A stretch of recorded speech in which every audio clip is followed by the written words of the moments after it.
नारद जी ने मैत्री जी को भागवत के महत्तम की कथा सुनाई। आत्मदेव ब्राह्मण उनके पुत्र धुंधकारी की कथा सुनाकर मैत्री जी को ये विश्वास दिलाया कि श्रीमद् भागवत की कथा सुनकर के वो प्रेत पापी धुंधकारी मुक्त हो गया था। भगवान शिव जी के मुखारविंद से तोते के बच्चे ने कथा सुन के उस तोते के बच्चे का जन्म श्री सुखदेव जी के रूप में व्यास जी के घर हो गया था। ये वो भागवत कथा है। त्वयं भागवतम कृतमूल व्यासम। कथाएं तो बहुत लंबी लंबी हैं, पर आप बहुत बार इन कथाओं को सुन चुके होते हैं, इसलिए कथा छोड़ना ठीक नहीं रहता। मैंने कथा को सारांश में इशारे में आपको समझाया।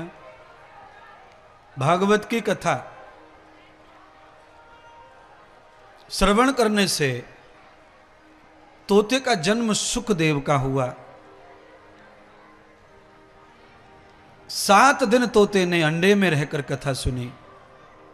अंडे का मतलब होता है गर्भ से। यावतम गर्भोधानस्य कृतम। गर्भाधान संस्कार 16 संस्कार का पहला संस्कार है। और गर्भाधान संस्कार से लेकर श्रीमंत संस्कार, उपनयन संस्कार, जाति संस्कार, ये 4 संस्कार 9 महीने में होते हैं। तब तक निरंतर गर्भवती महिला को नित्य सत्संग ध्यान भजन ही करते रहना चाहिए। तब वो उत्तम औलाद की माँ बनती है, श्रेष्ठ औलाद को जन्म देती है। कैसी औलाद को जन्म देती है?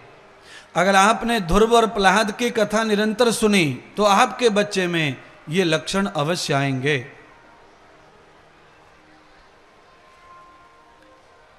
आपने भगवान श्री राम लक्ष्मण भरत की कथा सुनी तो आप में, आपके बच्चे में वो लक्षण आएंगे।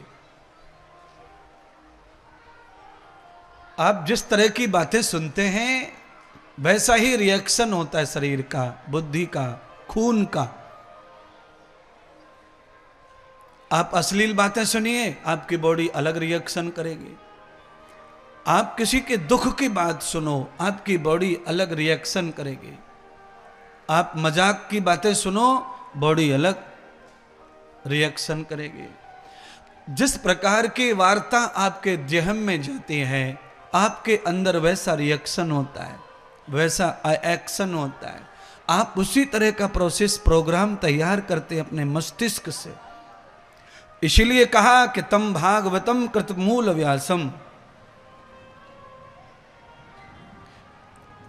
किसी अच्छे व्यास की वाणी से निरंतर प्रवचन सुनते रहो, उपदेश सुनते रहो। गर्भ धारण करते समय, गर्भ के बाद भी बालक को उत्तम गुण मिलेगा, उत्तम लाभ प्राप्त होगा। एक बार चाशनी में जलेबी डुबा दी जाए और फिर निकाल ली जाए, फिर आप किसी दूसरी चाशनी में, फिर तीसरी चाशनी में डुबाते रहो, फिर जलेबी पे किसी का भी रंग चढ़ता नहीं है। इसलिए जलेबी सिकने के बाद में जिस चाशनी में जाएगी केवल वही रंग चढ़ता है। कोई भी रंग मिला के रखो चाशनी में, आप वो चढ़ जाएगा, फिर जलेबी पे और रंग नहीं चढ़ेंगे। जैसे जलेबी प्रथम बार डूब करके जो रंग लेती है वही गर्भ का बालक लेता है। एक बार गर्भ में बालक ने जो रंग, जो स्वभाव ले लिया, फिर दुनिया का कोई भी रंग उस पर चढ़ने वाला नहीं होता है, फिर वो पक्का रंग लेकर आता है। ऐसी कथा भागवत में है जो मैं सुनाऊंगा आपको धीरे धीरे।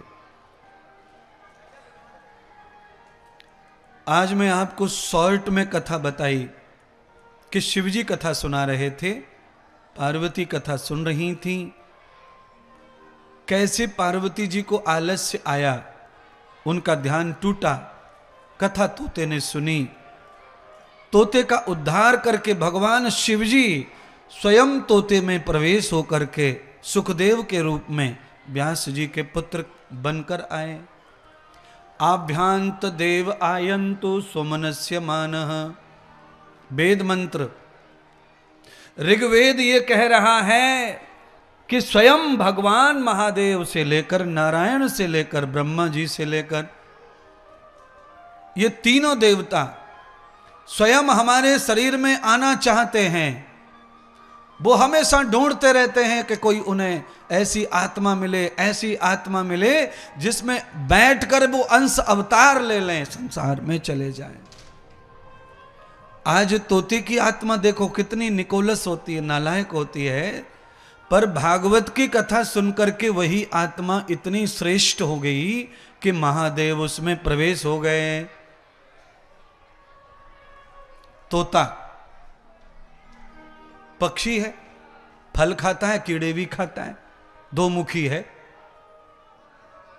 पंडाल में भी लोग, कुछ लोग तोता बैठे दो मुखी, पनीर ठोक लेंगे और अंडा भी ठोक लेंगे, दोनों सफेद कलर।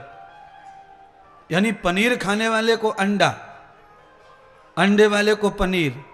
कहीं तो परहेज करो, अगर अंडा वंडा खाते हो तो दूध को मत दूषित करो, पनीर को सुरक्षित रहने दो। अगर पनीर खाते हो तो अंडे को सुरक्षित रहने दो, उसके लिए भी बहुत जीव है दुनिया में, है। काशी फल खा जाएं, तरबूजा फल खा जाएं, खरबूजा फल खा जाएं, फिर भी कबूतर खा जाएं, बड़ा मुश्किल है। इतने आम चूसेंगे मई और जून में, फिर भी टांग चूसते, बताओ। अरे 2 महीने 2 महीने आम चूस करके कम से कम इतना रखा करो कि बस अब 10 महीने का स्टॉक हो गया।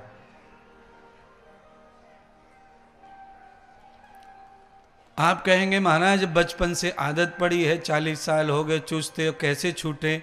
हमारे पास आइडिया है छुड़ाने का। क्या आइडिया है?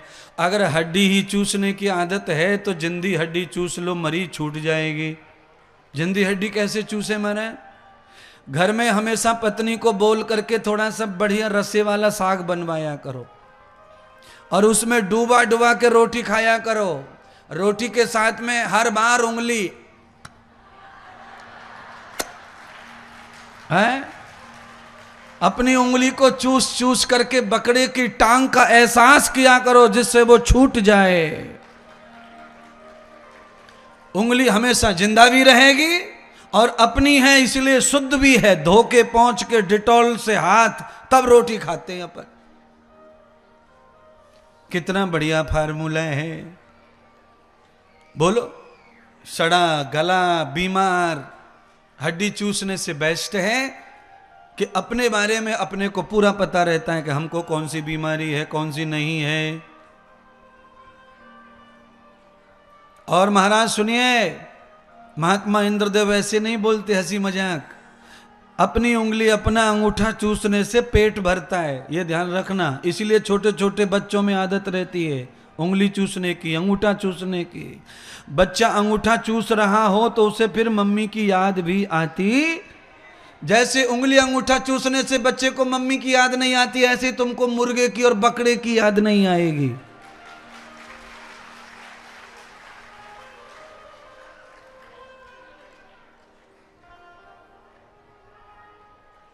महात्मा सही आइडिया बता रहे हैं, पर ये हम तो मान लेंगे महाराज, पर हमारा पति सुनने वाला नहीं है। वो कथा में नहीं आया है, दुकान पे बैठा है, नौकरी पे गया है। हम चाहे कितनों भी समझाएंगे कि महाराज ये बोल रहा वो बोल रहा है, पर उसको ना समझ में आएगी। चिंता ना करो। पुराने जमाने में इन्वेटर नहीं थे तो कभी कभी टीवी फीवी महाभारत और रामायण आती थी तो बैटरी रखते थे कुछ गांव में टीवी वाले। तो 5 दिन पहले ही उसे चार्ज करवाने ले जावे दिल्ली में शहर में, तो चार्ज करके बैटरी आ जावे शनिवार को और रविवार को रामायण देखे 9 बजे। तो ऐसे ही मैं सब बीवियों को कथा से चार्ज कर दूंगा, घर पे जाके रामायण दिखाना तुम अपने पतियों को। जरूरी नहीं है कि पति आवे, जरूरी यह है कि तुम चार्ज होके जाओ। जरूरी यह है कि तुम कथा को घर तक ले जाओ। अगर गुलाब का फूल देसी, रात रानी का फूल, अगर मोगरे का फूल गुलदस्ता में है और घर पे आया है, तुम लाए हो बाजार से, तो उसके साथ में गुलदस्ता तो है ही पर खुशबू भी साथ आई है। ऐसे ही तुम कथा ले जाओगे साथ में तो कथा का ज्ञान भी घर तक जाएगा और वो जब घर में खुशबू फैलाएगा, सबके बुद्धि को सही करेगा। पर ये करेगा तब जब कथा घर तक पहुंचे तब। ऐसा ना हो जाए कि कथा सुन के 7 बजे जाओ, बीच में ही सब्जी खरीदने खड़ी हो जाओ। है सब्जी खरीदने का मतलब रास्ते में दुकानदार से सामान खरीदा और कथा गई।